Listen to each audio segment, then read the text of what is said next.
छात्र छात्राओं, आज हम वैदिककालीन शिक्षा प्रणाली एवं बौद्धकालीन शिक्षा प्रणाली का तुलनात्मक अध्ययन पढ़ेंगे।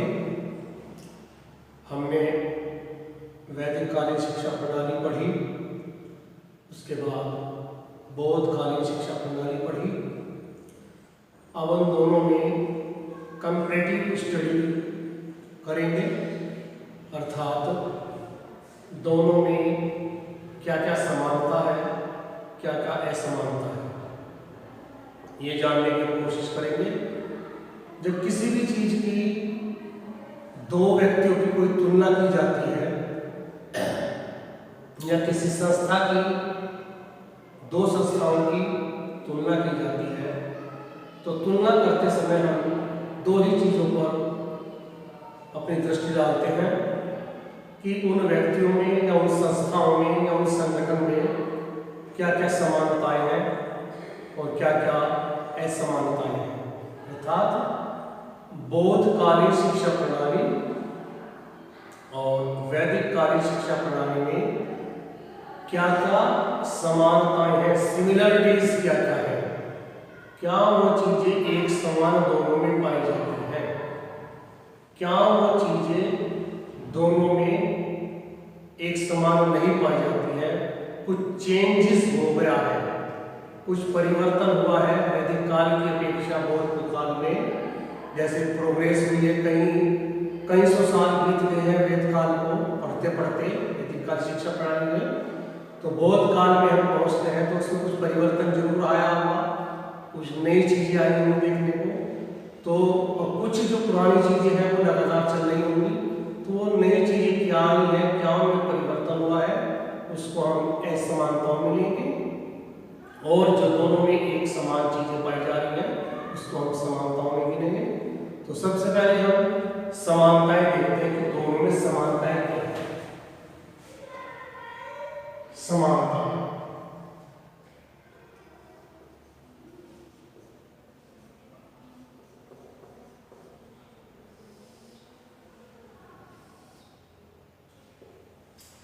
समानताएं देखिए, दोनों शिक्षा प्रणालियों में अगर हम शुरू से नजर डालें तो शुरुआत कहां से होती है? स्कूलों से होती है ना, या विद्यालयों से होती है। तो वहीं से अगर हम दृष्टि डालें कि उन विद्यालयों में क्या क्या कार्यक्रम होता था, पढ़ाई होती है, एजुकेशन दी जाती है, किसके द्वारा दी जाएगी? टीचर्स के द्वारा दी जाएगी। किसको दी जाएगी? अध्यापकों को दी जाएगी, नहीं, अध्यापकों के द्वारा स्टूडेंट्स को दी जाएगी, स्टूडेंट्स को दी जाएगी। कोई माध्यम भी होगा, पाठ्यक्रम भी होगा कोई, और पाठ्यक्रम को देने के लिए कोई मेथड भी होगा, कोई तकनीकियां भी होगी। अब उसके बाद में जब पाठ्यक्रम पूरा हो जाता है कोई एग्जामिनेशन सिस्टम भी होगा।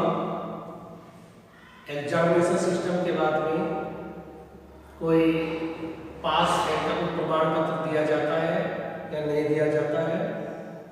स्कूलों में अनुशासन भी होता है। स्कूलों का आधार कैसा है, स्कूलों में पढ़ाई का स्तर कैसा है, प्राथमिक स्तर, उच्च स्तर, है, ये सब चीजें देखने को मिलेंगी समानताओं और असमानताओं में। तो वहीं से हम शुरुआत करते हैं। जैसे समानता क्या है कि शिक्षा जो है राज्य के नियंत्रण से मुक्त थी, दोनों एक काम। पहला अगर हम इसमें देखें, शिक्षा दोनों ही कालों में राज्य के नियंत्रण से मुक्त थी, राज्य के नियंत्रण से मुक्त थी। एक समानता हमने ये देखी है। वैदिक काल और बौद्ध काल दोनों ही कालों में जो शिक्षा हमारी है वो राज्य के नियंत्रण से मुक्त थी। राज्य का नियंत्रण से क्या मतलब है यहाँ पर कि राज्य ना तो कोई अपना पाठ्यक्रम बना रहा है उन विद्यालयों के लिए जो दोनों कालों में है, ना ही राज्य कोई परीक्षा ले रहा है, ना ही राज्य कोई परीक्षा का इवैल्यूएशन कर रहा है, ना ही राज्य कोई वहाँ पर अपना कंट्रोलिंग नियंत्रण रखता है, ना कोई वहाँ राज्य सैलरी दे रहा है, ना ही कोई राज्य का नुमाइंदे या अधिकारी जो है उन विद्यालयों की जांच के लिए कोई रेगुलर ऑप्शन में या ड्यूरेशन में वहाँ पर आते हैं, ऐसा कुछ देखने को नहीं मिलता है। लेकिन जैसे अब वर्तमान में केंद्र सरकार पॉलिसी बनाती है, एजुकेशन पॉलिसी बनाती है, जैसे अभी हमने देखा है कि 2020 की एजुकेशन पॉलिसी अभी आई है नरेंद्र मोदी जी की सरकार में। तो अब वह 2020 की एजुकेशन पॉलिसी पूरे भारत में लागू होगी। अब पूरे भारत में लागू होने के लिए अब प्रत्येक राज्य की अपनी अलग अलग परिस्थितियां होती हैं, अलग अलग आवश्यकताएं होती हैं, अलग अलग उसकी डिमांड होती है ना। कुछ समस्याएं अलग अलग होती हैं, कोई रेगिस्तानी क्षेत्र से है तो कोई पहाड़ी क्षेत्र से है, कोई बहुत जंगली क्षेत्रों से है, बहुत इंटीरियर क्षेत्रों से है, बहुत दूर दूर से है ना।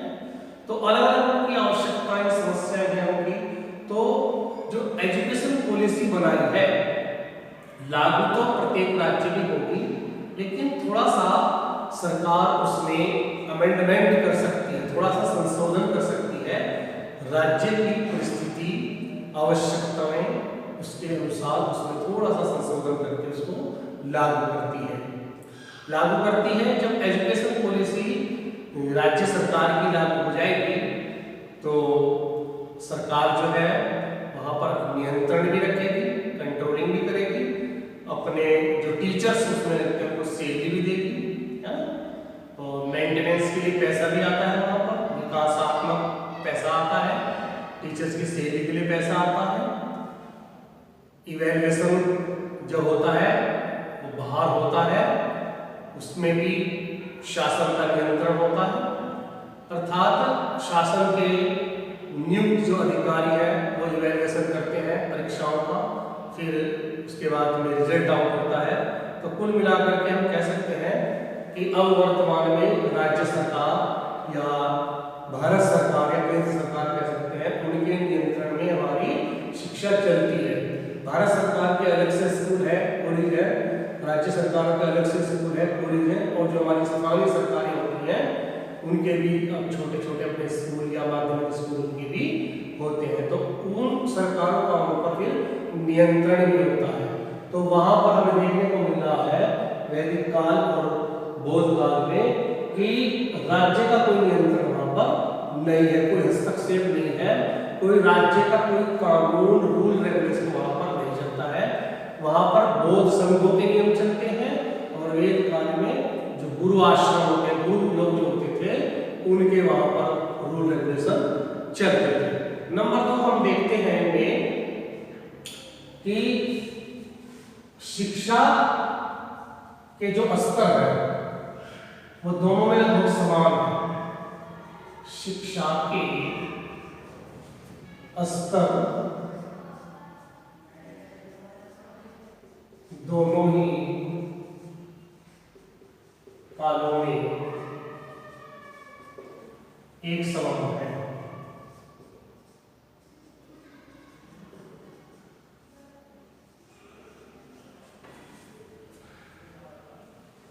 शिक्षा के स्तर एक प्राथमिक स्तर, एक उच्च स्तर। वैदिक काल में भी प्राथमिक स्तर है, उच्च स्तर है, बौद्ध काल में भी प्राथमिक स्तर है और उच्च स्तर है, कोई माध्यमिक स्तर नहीं है और कोई तीसरा चौथा कोई स्तर वहां पर नहीं पाया जाता है। तो दोनों कालों में ये चीज वहां पर समान देखने को मिल रही है। तीसरी चीज हम देखते हैं यहाँ पर आय के स्रोत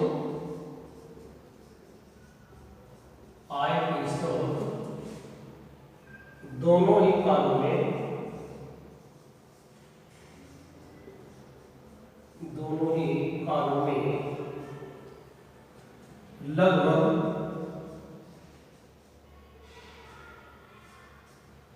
आय के स्रोत दोनों ही कालों में लगभग अनिश्चित थे।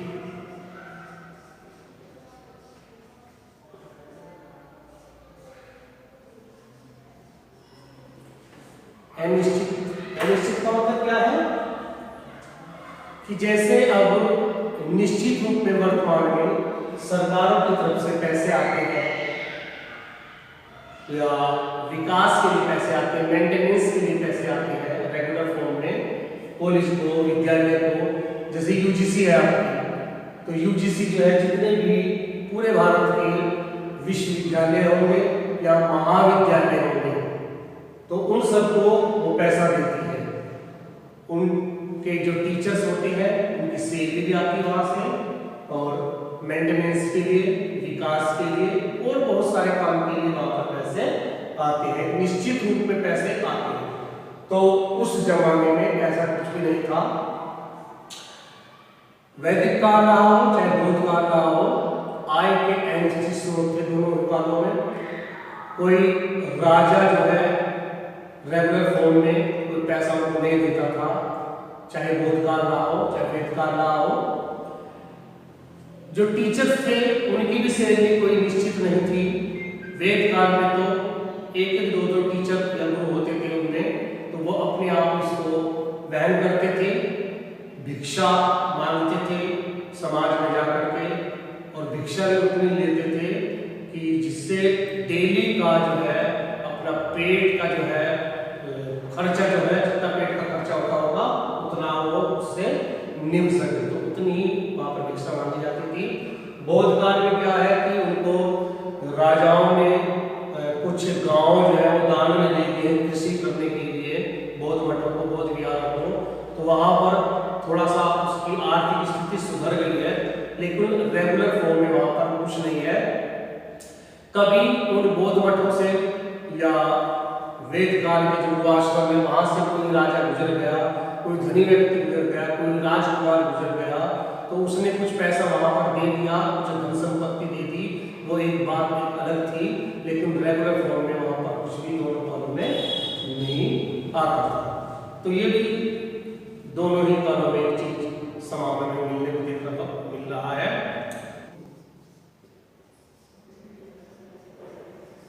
दोनों ही कालों में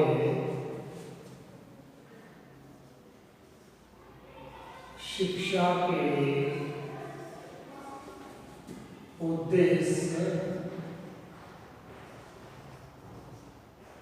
लगभग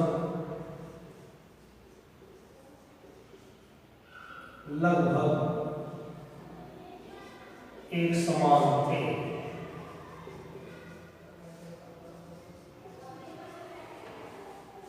लगभग एक समान थे। शिक्षा के उद्देश्य से लगभग एक समान थे। शिक्षा के उद्देश्य से क्या मतलब है यहाँ पर कि शिक्षा जो है किस लिए वहां पर दी जा रही है।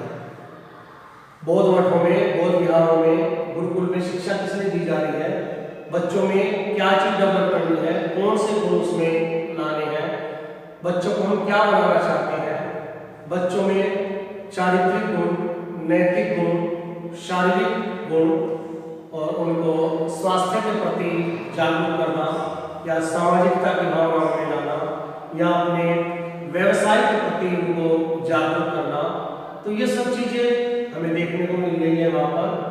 वैदिक काल में जो शिक्षा के उद्देश्य लगभग वही है, और आपके बौद्ध काल में शिक्षा के उद्देश्य नहीं है।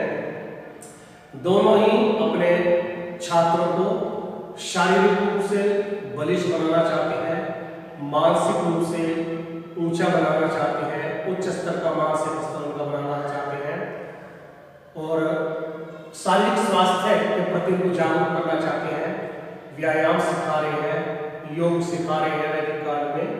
यहाँ पर कुछ और चीजें हैं, खेलना सिखा रहे हैं उनको, उससे भी शरीर बलिष्ठ होता है हमारा, है ना। चरित्र का निर्माण करना सिखाया जा रहा दोनों कालों में, व्यक्तित्व का निर्माण करना सिखाया जा रहा दोनों कालों में ही। व्यवसाय के प्रति जागरूक कर रहे हैं, सामाजिकता की जो भावना है उसको डेवलप करना चाहते हैं। अपनी भारत की जो संस्कृति है उसको सुरक्षित रखना, उसको संरक्षित रखना, उसको विकसित करना, ये सब उद्देश्य वहां पर देखने को मिल रहे हैं। सांस्कृतिक अपना उद्देश्य या संस्कृति को कैसे हम विकसित कर सकते हैं, और आपका धार्मिक उद्देश्य वहां पर वैदिक काल है, वैदिक धर्म है, तो यहाँ पर आपका बौद्ध धर्म है, लेकिन अपने अपने धर्म के प्रति जागरूक करना चाहिए। तो उद्देश्य दोनों ही कालों में लगभग वहां पर हमें समान दिख रहे हैं। अगर हम देखें यहाँ पर अनुशासन की बात,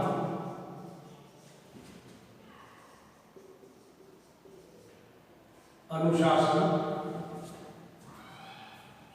तो दोनों ही कालों में लगभग अनुशासन का जो पालन है वो कठोरता के साथ करना पड़ रहा है, छात्रों को भी और अध्यापकों को भी। चाहे अध्यापक वेद काल के हो, चाहे बौद्ध काल के हो, चाहे स्टूडेंट किसी भी काल के हो, उनको कठोरता के साथ में जो वहाँ के रूल रेगुलेशन है विद्यालयों के, उनको अनुपालन करना पड़ रहा है। तो ये भी दोनों ही कालों में लगभग समान है। तो अनुशासन का पालन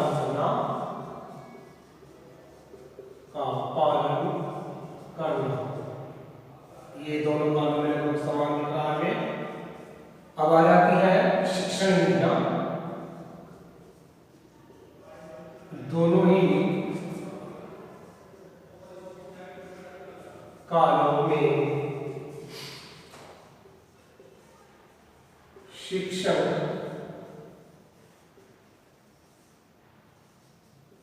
विधियां लगभग समान थी। शिक्षण विधियां जिनके द्वारा टीचर्स अपने कंटेंट को, अपने टॉपिक को छात्रों तक पहुंचाना चाहता है, उनको हम शिक्षण विधियां कहते हैं। चाहे हमारी अनुकरण शिक्षण विधि रही हो, चाहे हमारी प्रश्नोत्तर विधि रही हो, चाहे हमारी व्याख्या विधि रही हो, चाहे हमारी व्याख्यान विधि रही हो, चाहे प्रदर्शन विधि रही हो, अभ्यास विधि रही हो, डेमोन्स्ट्रेशन विधि रही हो, शास्त्रार्थ विधि रही हो, है ना। तो ये सब चीजें, ये सारी विधियां जो है, चिंतन, मनन, ये सारी की सारी विधियां जो है दोनों ही कालों में एक समान थी। थोड़ा सा बौद्ध काल में एक दो विधियां का और विकास हो गया है, जैसे स्वाध्याय विधि है और आपका देशाटन विधि है। तो ये थोड़ा सा एक्स्ट्रा वहां पर हमें पढ़ने को मिल रही है। नेक्स्ट इसमें आता है कि दोनों शिक्षा प्रणालियों में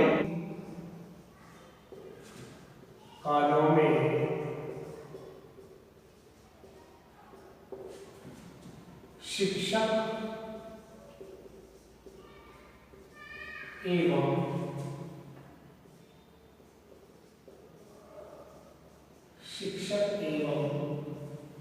शिक्षार्थी के बीच मधुर, पवित्र और पिता पुत्र के समान संबंध थे।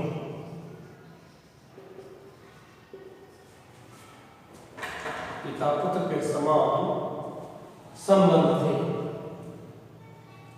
वैदिक काल से हमारी शिक्षा प्रारंभ होती है, तो वहां पर शिक्षक और शिक्षार्थी दोनों एक ही जगह रह रहे हैं, रेजिडेंशियल स्कूल बने हुए हैं। बौद्ध काल में भी आगे हमें चलकर कैसे देखने मिल रहा है। तो उन दोनों में अब हम संबंध भी देखेंगे, कैसे संबंध थे। बच्चे जो है गुरु को अपना पिता, अपना माता, अपना सब कुछ वो मान रहे हैं, क्योंकि बच्चों को अपना घर बार छोड़ करके पढ़ाई के साथ साथ वहीं रहना पड़ रहा है। अब उनकी जो व्यक्तिगत समस्याएं हो सकती हैं बच्चों की, कुछ अपनी शरीर से रिलेटेड हो सकती है, कुछ बीमारी हो सकती है, कुछ पढ़ाई से संबंधित हो सकती है, कुछ बच्चों में आपस में कोई टकराव हो सकता है तो उससे रिलेटेड कोई समस्या हो सकती है, तो उन सब का समाधान शिक्षक निकाल रहे हैं। जैसे पुत्र की समस्या का समाधान पिता निकालता है, तो उसी तरह से वहाँ पर शिक्षार्थियों को बच्चे माना गया है, उनको पिता माना गया है, तो वो भी इसी तरह से उनका ख्याल रखते हैं, पिता के समान ख्याल रखते हैं। वो उनकी फिर आज्ञाओं का पालन करते हैं। बच्चे जो है अपने गुरु की आज्ञाओं का पालन करते हैं। उनके लिए जो भी उनकी संध्या उपासना का साधन होता है वो जुटाते हैं, फूल हो या दिया अगरबत्ती जो भी कुछ साधन होते होंगे वो उनके लिए जुटा रहे हैं, उनकी आज्ञाओं का पालन कर रहे हैं, उनको सम्मान देते हैं, वो इज्जत देते हैं।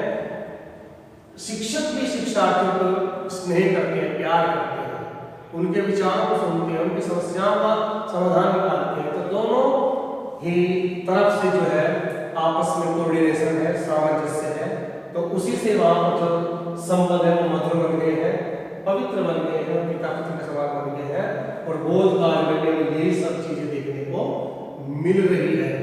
तो दोनों ही कालों में ये चीजें हमें समान मिल रही हैं। और नेक्स्ट इसमें हम देखने को मिलेगा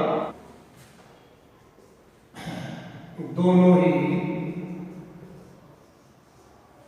कालों में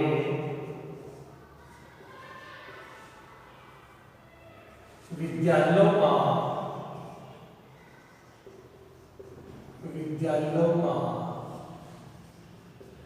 वातावरण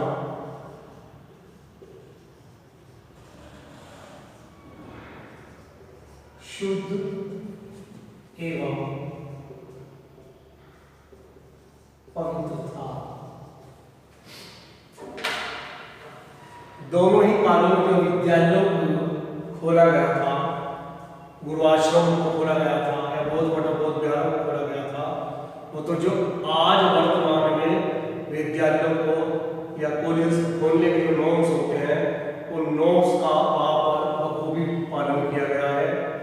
वो एक शांत जगह उनको बनाया गया था, जंगलों में बस्ती से दूर बनाया गया था, पहाड़ों की गोद में, नदियों के किनारे जहाँ स्वच्छ वायु मिलती हो, स्वच्छ जल पीने को मिलता हो, वातावरण में बहुत शांत हो, कोलाहल से दूर है, शोरगुल से दूर, प्राकृतिक वातावरण जहाँ पर हमें देखने को मिलता हो, शुद्ध पर्यावरण जहाँ पर हवा बहुत अच्छी रहती हो, तो उन जगह ये दोनों प्रकार के जो विद्यालय हैं उनको वहाँ पर बनाया गया है। तो ये भी वहाँ पर हमें एक चीज देखने को मिल रही है। नेक्स्ट आती है इसमें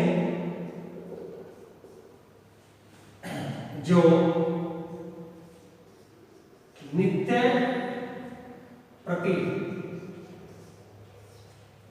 नित्य प्रति का जो कार्यक्रम था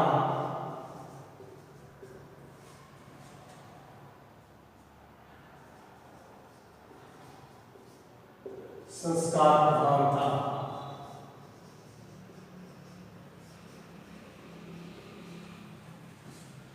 नित्य प्रति का कार्यक्रम दोनों कालों में संस्कार प्रधान था।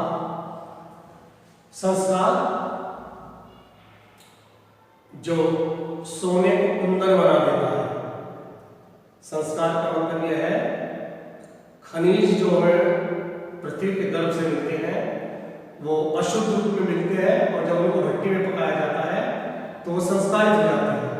तो वहां पर फिर जो खनिज लवण जिस अवस्था का होता है उस अवस्था में आ जाता है, लोहा बन जाता है, जो सोना है वो कुंदन बन जाता है। तो इस तरह से वहां पर बच्चों को संस्कारवान बनाने की कोशिश की गई है दोनों ही कालों में। शुरू में ही विद्यारंभ संस्कार है, उपनयन संस्कार है, नित्य प्रति उनको संध्या उपासना आराधना के लिए तैयार किया जा रहा है। ऐसे ही बोध काल में आपका तवज्जो संस्कार है, वहां से आपका शिक्षा का प्रारंभ हो रहा है और लास्ट में जो है समावर्तन संस्कार के साथ में वहां पर शिक्षा का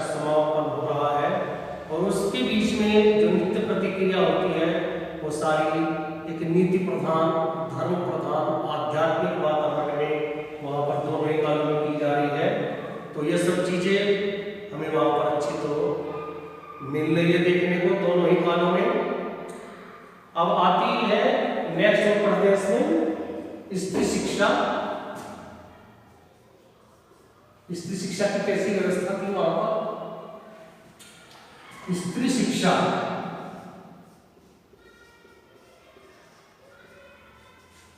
की समुचित व्यवस्था दिखाई नहीं देती है। दोनों ही कालों में क्या हुआ? स्त्री शिक्षा की समुचित व्यवस्था दिखाई नहीं देती है। कैसे? आपका वैदिक काल है, शुरुआत काल है, तो शुरुआत में वैदिक काल में स्त्री शिक्षा ठीक ठाक थी, वहां पर उनका अच्छा सम्मान किया जाता था, उनके विचारों को सुना भी जाता था।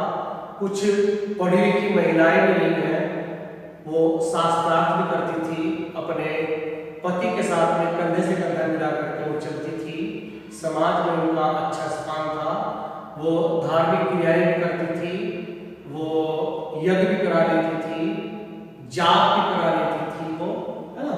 उनकी कहने का मतलब ये है कि जो विषय वो अपनी इच्छा से लेना चाहती थी वो विषय उनको मिल सकता था, वो पढ़ सकती थी, उसमें कोई दिक्कत नहीं थी। लेकिन जैसे ही हम उत्तर वेद काल में जाते हैं, स्त्री शिक्षा में फिर धीरे धीरे गिरावट आनी शुरू हो जाती है।